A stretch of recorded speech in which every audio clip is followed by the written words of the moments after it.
All right, hello and welcome to VOP This Morning. I'm Moses Humphrey.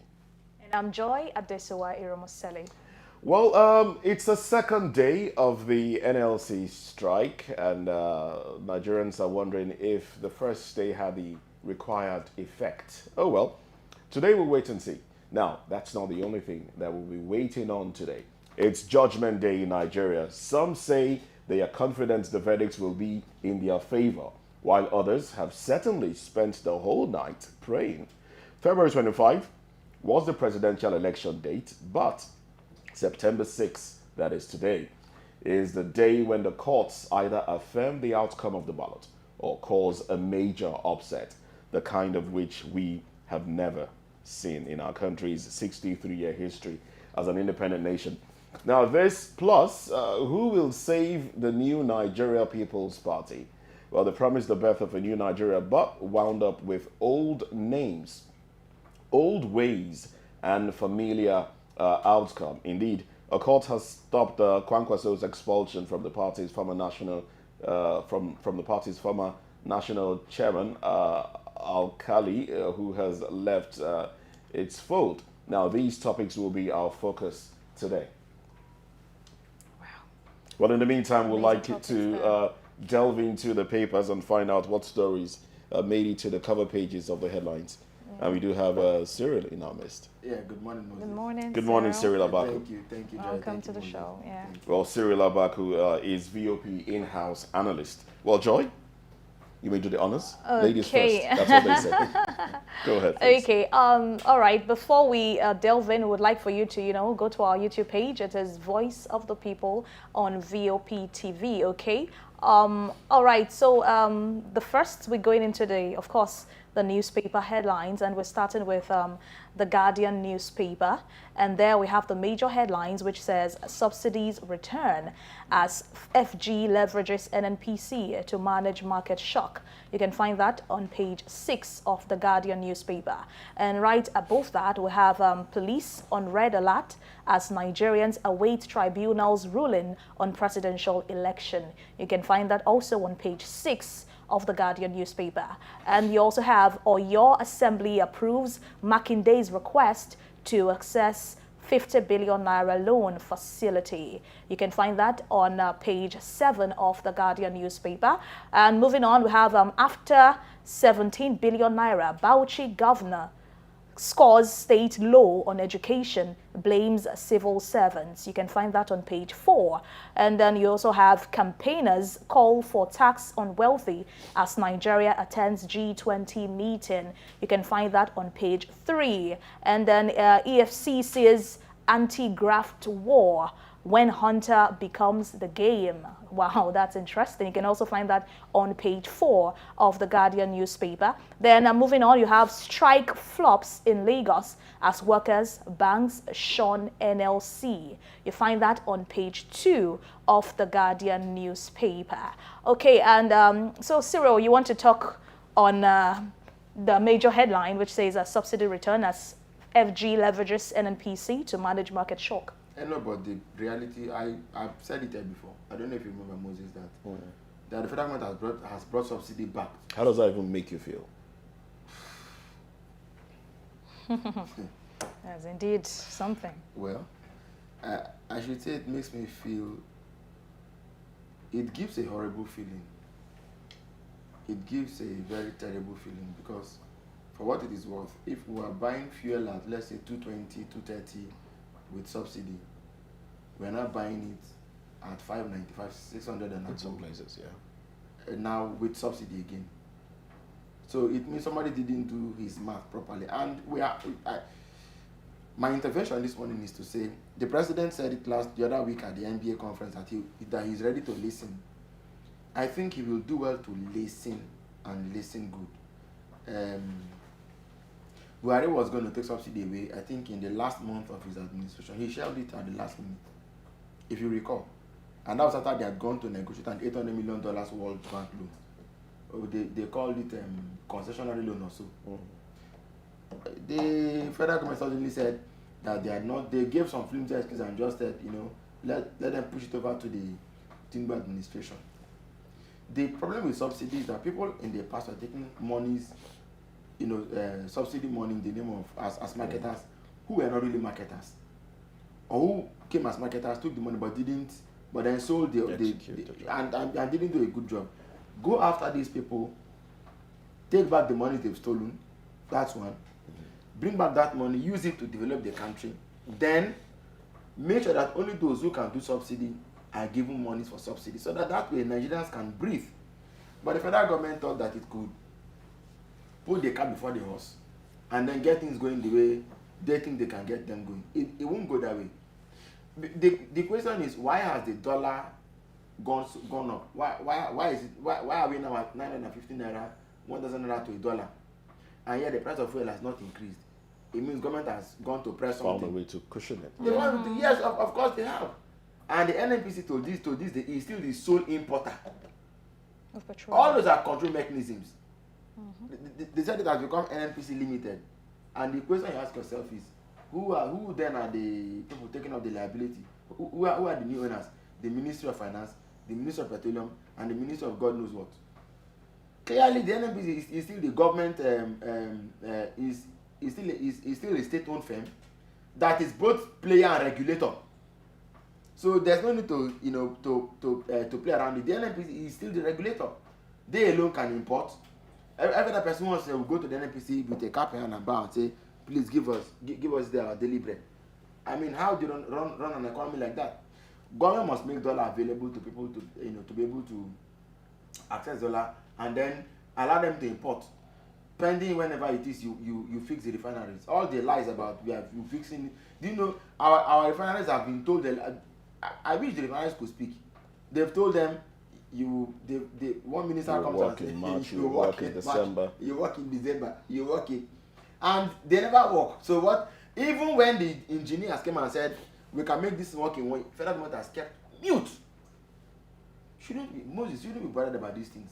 Somebody has come to tell you, I can make this work for you, and believe me, those men won't take any money. Is it not a conspiracy by government to keep those refineries moribund? Isn't that what it is? The federal government, put me on record, federal government has conspired, has a plan to keep these refineries moribund. And I mean, would you blame Tinubu too much for it? He's new to government. What did Buhari do in 8 years?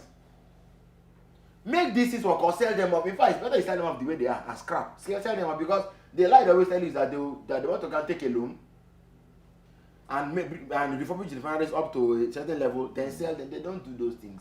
They did the same thing with NEPA. What came out of it? In fact, corruption begat more corruption. So then sell it off the way it is. Let any investor come in and say, okay, I can make it work. Or government can retain 40%, let the investor take 60%. Okay? So that the investor can control everything, and then but by all means just make it work. They even down the final now that they said was going to come on stream in July. It was a lie. What kind of country is this? Then later they came and pushed the kickoff date to, was it July 20, and a whole president came to do the launching of a refinery that was not going to work. Come on. When you put it, yeah. How much more of a mafia state can Nigeria be? That the president took his scissors to come and cut the Rubicon and be ribbon on a facility that will not work. Moses, anyway, what things have happened? I learned there was a particular state people carried bricks and shrapnel and other solid waste put behind the curtain and told the governor to just cut. Some things they want, the things he saw in front went and borrowed from another place. They came and put it together. The governor gallantly came down from his vehicle, from his motorcade, the siren, took the, I'm sure his brother was fully starched that morning, took his scissors and went to cut the tape on burnt bricks and rubbish. And Cyril, what about yesterday's strike? What happened? Because NLC said we're going on a 2-day strike, but we don't see anything, nothing exactly was shut down yesterday. That's for Lagos only. In Abuja, the strike was effective. It was, as in many other states. Lagos, reports say Sakwato, Katsina, and one other state. Okay. Particularly but it says here on the headlines. But Abuja is grounded. Now, to to give you a picture of what is going on, let me explain. Abuja was grounded for a few hours or minutes rather, and then gates were opened again. If we're not careful, the level to which politics, and I'm not just talking about political party politics, not just the way politics, crass politics, there's a name, it's called realpolitik, brinkmanship. The way realpolitik and brinkmanship have come to now color things in this country. Virtually everything is seen from the prison of what will I get from it, and not a matter of values and principles. People are just after Oga said, Baba said, this person said, we know say, concern. That sort of thing it's all a chessboard. Nobody is after the common the common interest, common principles, common values, common philosophy, what's in it for the greater good of our people. Nobody's talking about people anymore. It's all about what can I and my cronies get out of it. So I'm not surprised. When last did Lagos join any strike? Come to think of it, Lagos is not even part of the any RTW. The transport union is on it. So for any strike to be effective, you need NUPENG, you need any RTW, and NUEE, the electricity people. NUPENG, that's oil marketers. Well, all of it must be short. Secondly, transport workers must join the strike, and thirdly, electricity workers. Once you ground a nation that way, nothing can happen anymore. But you can't get that today. You can't get that today. It is because politics and political money has infiltrated. You won't believe how far this has gone. So the NLC, I believe, until you where does this leave the worker? What is the worker's last hope? So let me give you an example. If the NLC cannot defend the interest of Moses, the worker. let me give you an example. During COVID, doctors invented what they call telemedicine. It may not be as effective as seeing your doctor physically, but they invented what was called telemedicine. Doctors normally don't consult over the phone. They don't do it. They don't consult virtually because they can't get your voice and things like that. I don't know, but they invented telemedicine, whatever the case is. Today there are a lot of gadgets with which you can sit in your house and check a lot of things. So that's one, yes. So that's one. Number two, in this day of technology and AI, somebody may say he's on strike, but if he needs to work, if he needs to deliver certain things, he could do that from the comfort of his home. So the dynamics are a lot different from what they were 5 years ago, 10 years ago. The world has changed drastically and significantly. So, but bringing the matter home again, the Nigerian worker, well, Moses, this matter is complex and intricate. What work does the Nigerian worker work really? No. I'm not. No. Hold on. Don't say that. Hold on. In the government sector, I'm not saying that the Nigerian worker is idle. That's where I'm going. He's not idle. But in the way, so you have government agencies where that are probably even overstaffed, but they underperform. You see, the way government looks at these matters, the question is between that is between when there's no strike and when there's an actual strike. You need to look at the critical sectors that keep Nigeria going day to day. It's not everybody responsible for that. It's not. So when they call, assuming that as a call for strike, the entire nation fell into a blackout. Aha. Okay, but that didn't happen. So the critical sectors you're telling me about, is it government people, is it people workers at federal secretariat? It was deserted. Yeah, well, the people selling the gates were opened after a while and they went in. It's fine. So Moses, let's go to the Punch newspaper now. From the Punch newspaper, we have this headline. The banner headline here is Presidential Poll, Heavy Security as Tribunal Decides. ATIKU, OBI'S petitions against Tinubu. Police block entrance to Court of Appeal. 1 politicians against violence. 5 justices decide ATIKU, OBI'S petitions today. Security agents patrol Abuja. And then on top of the nameplate, we have Lagos, Katsina, Sokoto workers, shun NLC, strike grounds Abuja states. Then we also have airport, Bank workers ignore strike. Maritime unions block Warri, Lagos ports. Contractors protest as FG dumps asphalt for concrete roads. And then when you go further down, we have these headlines. Dollar debt. CBN repays banks next week. Naira may rebound. Fund regional rail projects. FG tells governors. World Bank delays $8.6 billion loan to Nigeria, reports. Further down, we have NNPP rejects Kwankwaso's expulsion, heads to court. Oshodi bus terminal decaying, motorists lament. Violence rocks Lagos community as task force officials kill driver. All right, so these are the headlines from the Punch newspaper. So the banner headline maybe? Yes, the banner head. Let's just touch on it a bit, and then we'll go into other headlines here. Petition, OBI'S petition. Heavy security. Well, it was to be expected.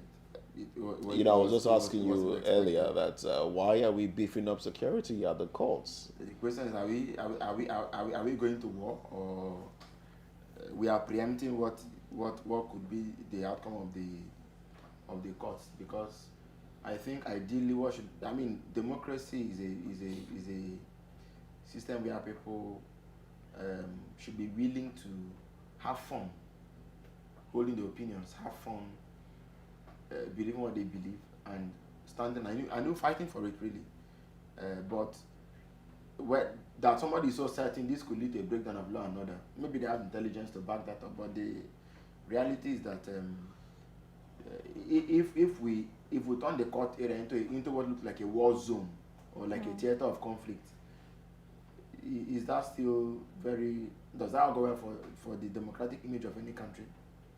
Do we see that happen anywhere else? That the court is about to give judgment? Of course, we know that the elections were cleanly contested.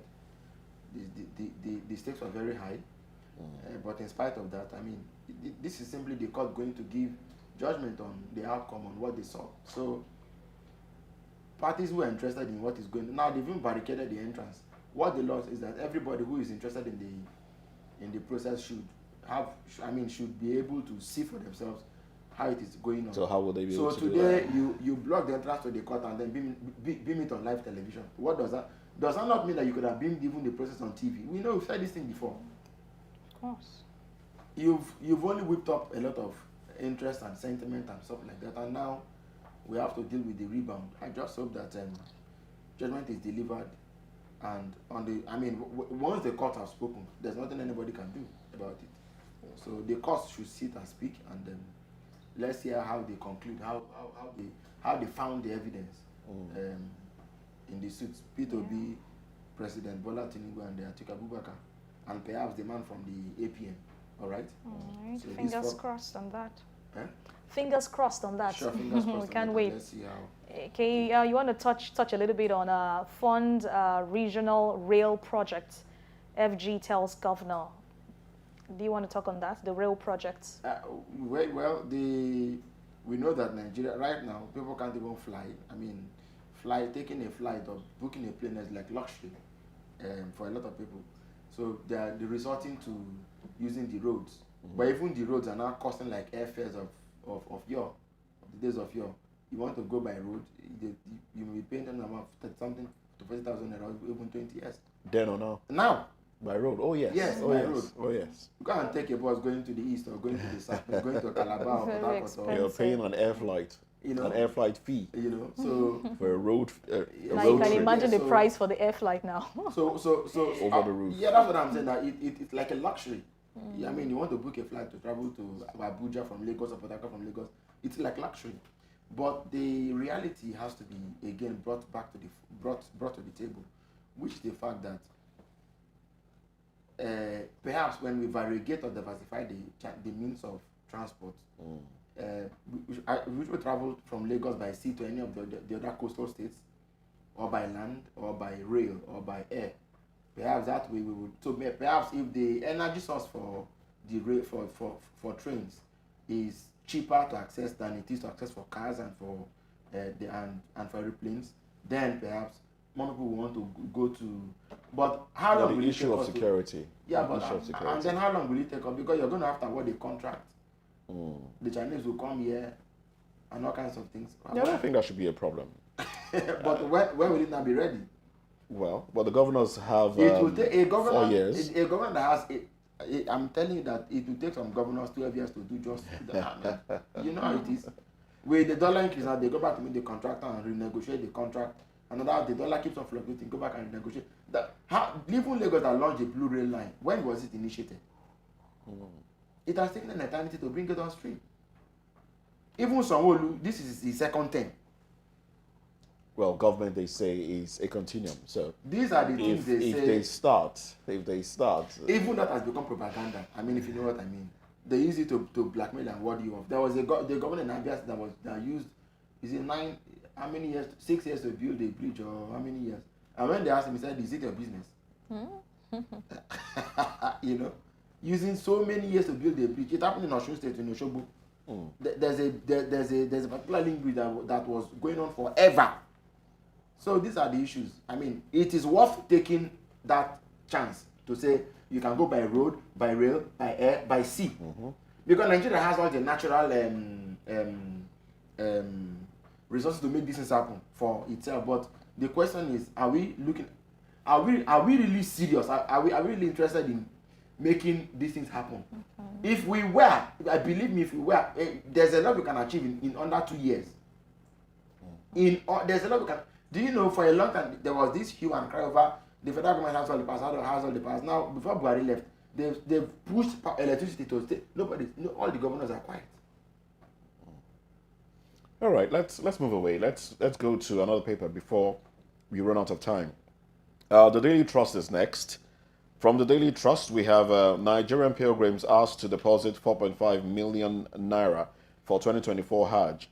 Dollar fluctuation, major problem. NACON. Nigeria may not fill Hajj slots. Provide support to pilgrims. Sheikh Fuad. When you go further up, NNPP crisis. Faction expels Kwankwaso as ex-chair. Alkali dumps party.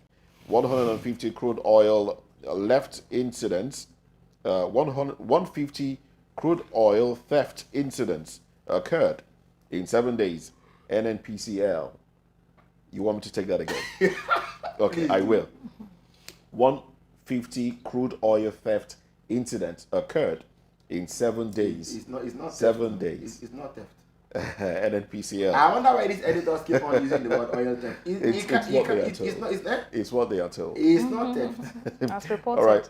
Bandits abduct many, sack farming communities in Taraba. It's interesting that this even made it to the cover page. Yeah. Yes.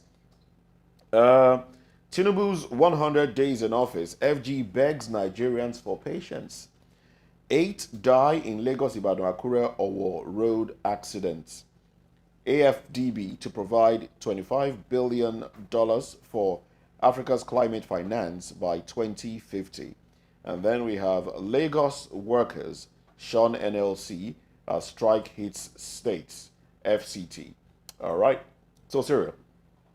Of course, because Nigeria must ground Lagos first. But Labour is very, very seriously weakened this time. What's your thoughts on the oil theft? It's not 150 in 7 days. Cyril keeps insisting it's not theft, okay? It's not theft. So what would you call it? The NNPC should be held criminally liable. Since they've turned down their work to be announcing that people have stolen oil. That's all that they know to be saying. It's not theft now. It's not theft. And they don't know the thieves. They've not arrested anybody. Police or DSS has not arrested vessels anybody. have been impounded. And will be bombed. And just bomb it and let it go. Tomorrow we hear that another vessel has been in Nigeria for the past 28 years, stealing oil. It is not Moses. There's no oil theft in Nigeria. They are siphoning it and just diverting it and doing what they like with it. It's not oil theft. It can't be theft. In 7 days, 150 oil theft in 7 days. The person that was saying that thing, didn't his conscience blame me for saying that kind of thing? It can't be theft. It can't 150, and they were counting it in 7 days. How are they not able to stop it after they? What made the team to stop stealing? Are we sure that they've stopped? If they could do 157 days, why did you not know that they stopped and got the figure and came to say tell Nigerians? They only now look at what they are doing in a purely civil matter. They've packed what looks like an entire make cantonment to the Court of Appeal because of the election petition. But they cannot double down that much on oil tips in the Nigeria. Yeah, maybe that's why they have Tantita and the likes. No. That's what it has become. It's okay. But there's no oil theft in Nigeria. Moses, there's no oil theft in Nigeria. Tinubu's 100 days in office. You know, we touched on this yesterday. FG begs Nigerians for patience. What do you make of that? Because clearly the policies that they brought on didn't bite. They fell flat on their face. Is the truth. Some Nigerians are of the opinion that, they felt that this government should have been planning for the past 8 years, and they should have known what they were going to do. I mean, when the president said, look, we'll hit the ground running, Nigerians expected a 100-meter dash. But what we seem to have now seems maybe an 800-meter relay race. Batons are being passed. Blames are being passed from one person to another. So, believe me, if the subsidy removal had achieved the result they thought it would have achieved. If the floating of Naira had moved, by now you would have seen an entirely different song. But those things didn't. I think that the biggest lesson the president has learned in 100 days, to be very fair and humble, is that he needs to, I can't say it enough, he needs to consult more, he needs to listen more, he needs to, having the will to action does not mean that you should act. Consult more, listen more, ask questions, consult and consult. In Nigeria, you can't keep consulting, consult. Because if you don't, you land in, you land scenarios like this. What gives us the assurance that the next 100 days and the next one following that something is going to change? Because I haven't seen any significant policy, whatever that is. It works. Yes, that has been released to counter any of the things that the president has already put on the table. What government has done so far is that they've succeeded in raising the nation's revenue profile. But apart from that, not because what did they do with that? Just increase tax, increase VAT, increase that. Of course, the money is coming in, but investors are right around it. As I'm talking to you now, a multinational company has been bought over by. Well, talking about investors, I think I'll allow Joy take the banner headline from The Nation. Yes, on The Nation newspaper, upward we have CBN to clear $10 billion forex backlog in 2 weeks. Then you can find that on page, it's not so clear here. Then Otedola extols Sanwo-Olu on light blue rail takeover. Now, the banner headline, let's touch on the banner. Then the banner headline says, okay. It says, I will break all barriers for investors. That's Tinubu assures. Yeah. Tinubu assures. So you want to talk on that? Now he's promising to break all barriers. And then there's a rider to it. Says a billionaire Indian businessman OK's automobile manufacturing deal with Nigeria. We talked about investors. This is it. This is the answer. He has okayed it, but I mean, it's not a word of mouth thing between him and the president. Okay, so it's fine. But what are the things that the investors need to come and invest? Automobile. Part of it. Opening the factory. It's way bigger than. As I'm talking to you, there is a mad lithium rush. You know what they call? You know what we call like gold rush. There's a mad lithium theft. Theft is not the word. They are lifting lithium in Nigeria like people. They're just packing, stealing, illegally mining. For people to come and invest? One, industries. There's what they call nearness of raw material. The proximity to raw materials that you can get cheaply, labor that's available, and the market. Where are the catchment areas Nigeria can quickly lash onto? Okay, agriculture, for example, and food security. One. Number two, We have innocent in Nigeria. Have we even asked him what are the things you need to make your end up to, so what's the thing about an Indian billionaire coming to put? There are things Nigerians can do for themselves. Otedola and Elumile and co-people coming together, they can do these things. What can Nigeria do for itself? That is the most important question. In fact, let me say this. It is one thing to go and win investors. It's another thing for investors to run to you to say, we want to invest in your country. Ireland has picked a lesson from Dubai. What does Nigeria do? Can we say we are giving you 20-year tax moratorium? Just coming. 20 years, no tax, just coming. Can we do that? The fact Obasanjo did it when he was president. He was going from country. They told him, Mr. President, sir, you need security. You need an environment that will draw us to come. Though it's not about you going from. Obasanjo went to almost all the countries in the world. There was looking for investors. They don't come, and how many of them came? Well, so the point is, how are we making there's insecurity? The people that should be stay back to build this country are running away every day. Well, maybe the president has a plan to secure the investors. If he has a plan, he's not an Indian businessman. I mean, the other time they told us that the Swiss were all over the president, Swiss and whatever business. After that India summit in France, we didn't hear anything again. It's in the works. It's in the pipeline. Moses, All right, then. Thank you very much, Cyril Abaku. Thank you, Cyril. VOP in-house analyst, for giving us your thoughts on the headlines there. Well, time for us to up next on VOP this morning. It's a few hours away now. That's talking about the judgment of the Presidential Election Tribunal. It will be read anytime this morning. Well, let's get into that conversation in a moment. Stay with us.